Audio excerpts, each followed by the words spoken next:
Hello students, very good evening to all of you. What we are discussing? We are discussing our 9th class foundation course in complete English. And the chapter going on is why do we fall ill. In the previous lecture, we were discussing about the antigen antibody reactions, and in antigen antibody reactions we have done with the various modes of action of antibodies. I have told you that mode of action of antibody depends on the size of an antigen. If the size of an antigen is very big size, the antibody is not able to kill it.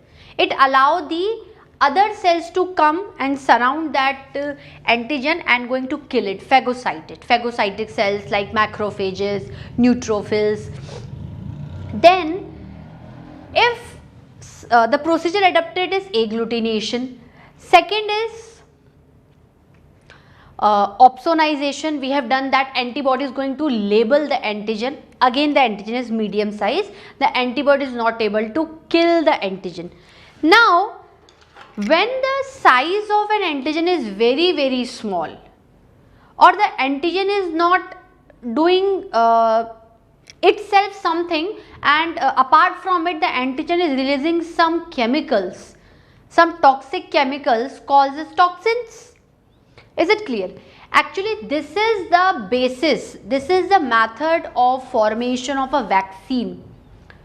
Either we are considering a whole pathogen, either we are considering a part of pathogen, that is toxoid, able to produce toxin, or a filtered part of toxoid, that is toxin. So we are going to discuss the rest two methods of antigen antibody reaction.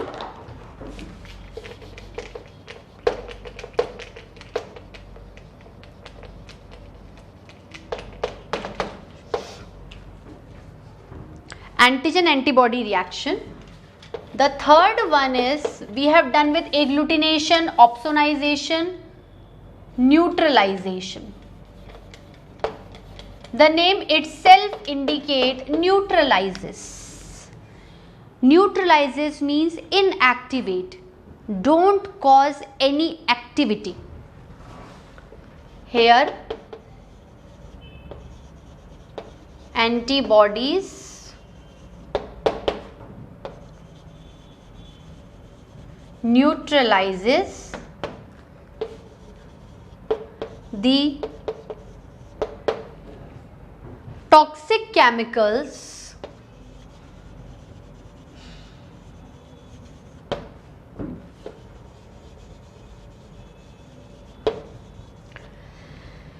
here antibodies neutralizes the toxic chemicals released by antigen.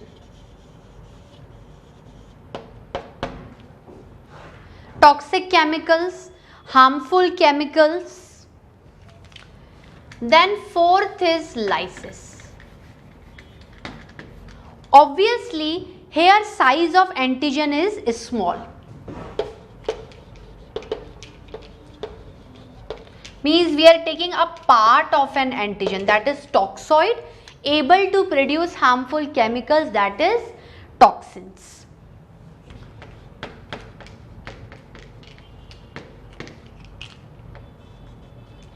Size of antigen is small.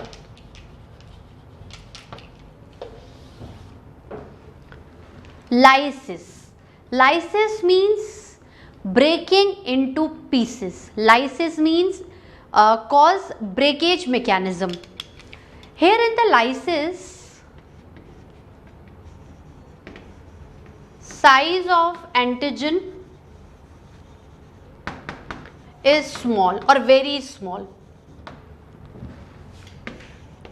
So antibodies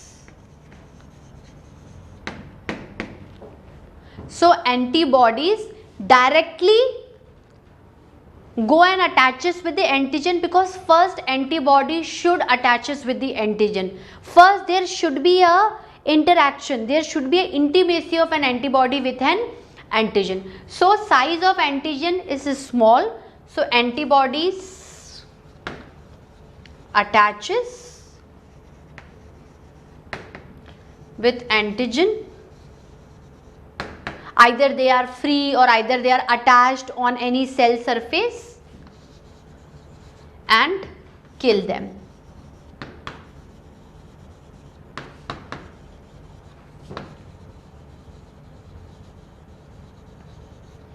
By breaking them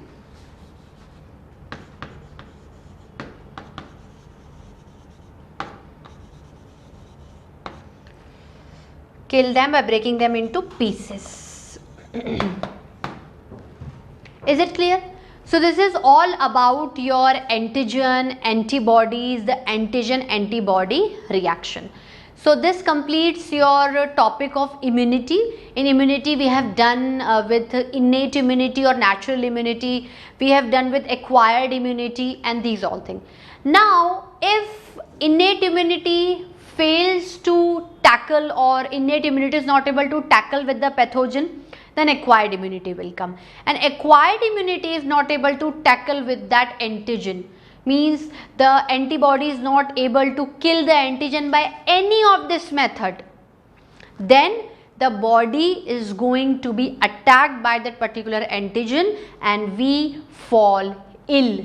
So this question, the answer of this question comes, why do we fall ill? Because the immunity of my body fails. So now we become the diseased person and we are going to acquire immunity, and we are going to take immunity artificially by taking medications prescribed under a very good doctor. So this is all about your immunity wala topic.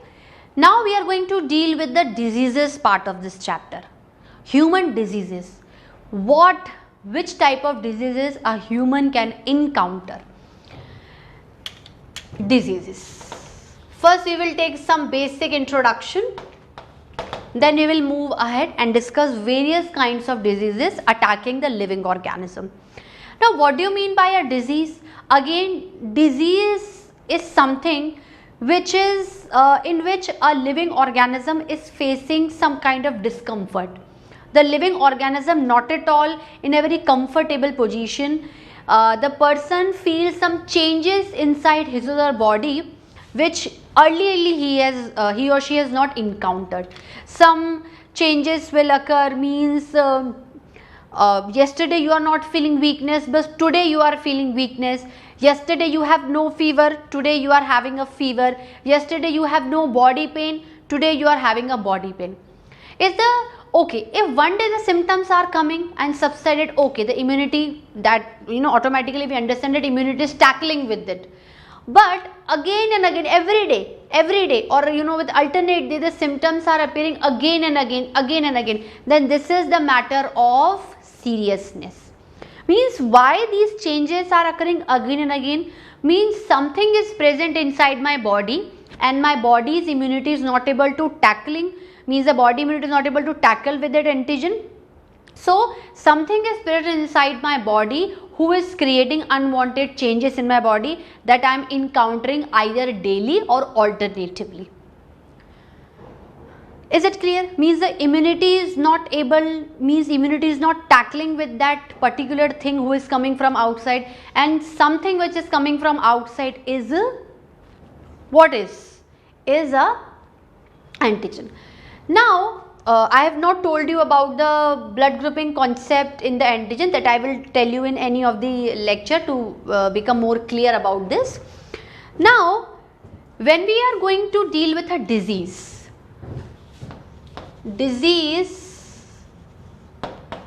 is discomfort. Person is not feeling comfortable, person is not feeling happy, he or she feeling lethargic, he is not at all feeling good. Why? Due to entry of pathogen, and pathogen is under a broad term antigen. Pathogen, what do you mean by pathogen? Pathogen derives from the word pathogenicity.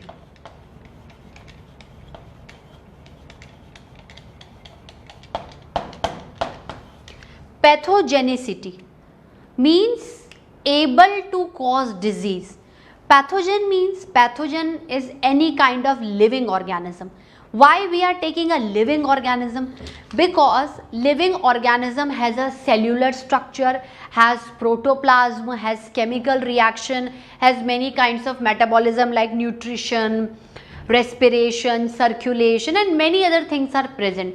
So if a pathogen is entering inside my body, that pathogen is able to cause disease only when it will dominate on my favorable condition, when its machinery going to dominate on my cellular machinery. Means if a pathogen is attacking any organ, inside organ, the pathogen is going inside each and every cell, so the cellular machinery of that pathogen is able to overcome the cellular machinery of my body. When the pathogen conditions become more favorable, then my body will fall ill. So pathogen should be always a living organism. Non-living organisms are not able to cause disease, but they are actually carriers of these pathogens. Means like we are eating contaminated food, we are drinking contaminated water, we are wearing contaminated clothes of any infected person. So these non-living things are can behave as carriers of disease, but they are not directly causing us disease. Means if your food is containing a bacterial pathogen, you have eaten that food, bacterial pathogen enters inside your body, you will fall ill. So that bacteria is actually causing disease to me, that food is not causing disease to me, that food is just a carrier of that pathogen. We will deal with what do you mean by a carrier and a vector, because living organisms also carry that pathogen. They are also behaving as intermediates to spread a disease. Pathogen is living organism. Which type of living organism? To make it more effective, to make it more harmful, it should be a microorganism. Because if you are able to see by your naked eyes, will you allow that pathogen to enter inside your body? No, you will not going to allow. It should be a microorganism which is not observed by you, which is not able to seen by you. Then you are able to intake that microorganism. So living organism, that is microorganism.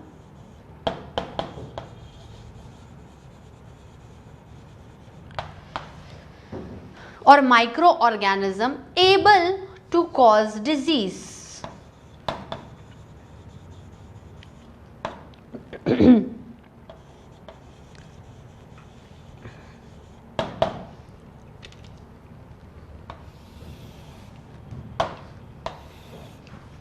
To cause a disease.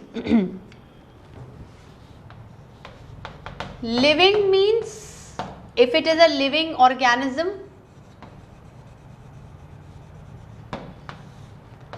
it is having a cellular machinery. Cellular machinery.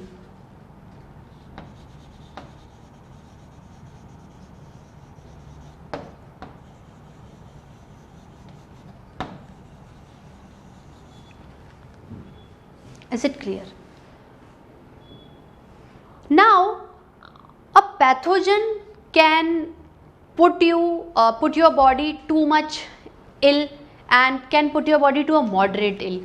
Means pathogen's activity depends on its pathogenicity.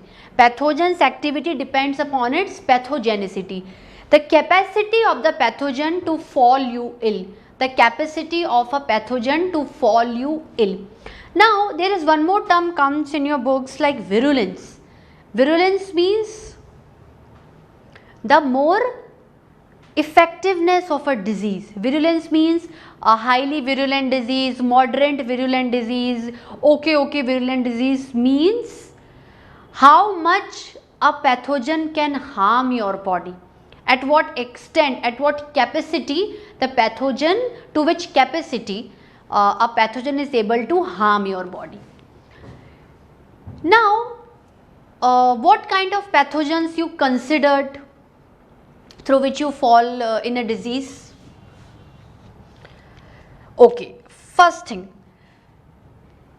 Where these pathogens reside?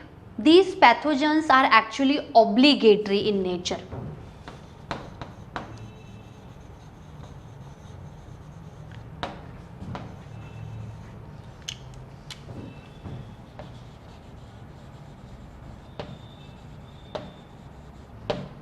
Obligatory in nature means they cannot survive independently. For their survival, they require the body of one more living organism. And when we are dependent on others living organism body, that organism body is called as a host. And the pathogen is residing inside that body. So, if pathogen is harming that body, then the pathogen will declare itself as a parasite. Okay, residing inside the body, taking nutrition, undergoing a parasitic mode of nutrition. But if that microorganism is residing inside the host body and not harming it, and they are living in a mutual interaction, then that association of pathogen with the body is symbiotic association. Is it clear? So here actually the pathogen wants to harm me, so there is no question of symbiotic association. Here the question of parasitic association, or we can say the parasitic mode. Obligatory in nature.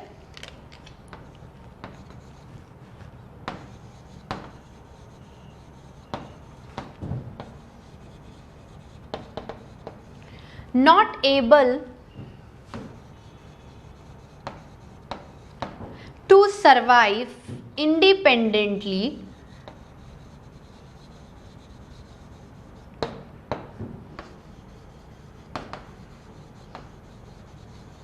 but dependent on other organisms body, and other organism should be always a living being who has a metabolism, who has a cellular machinery, but dependent on others living organism body.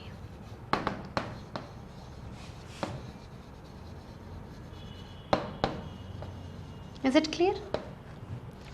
And that other living organism body is host. Please write it down.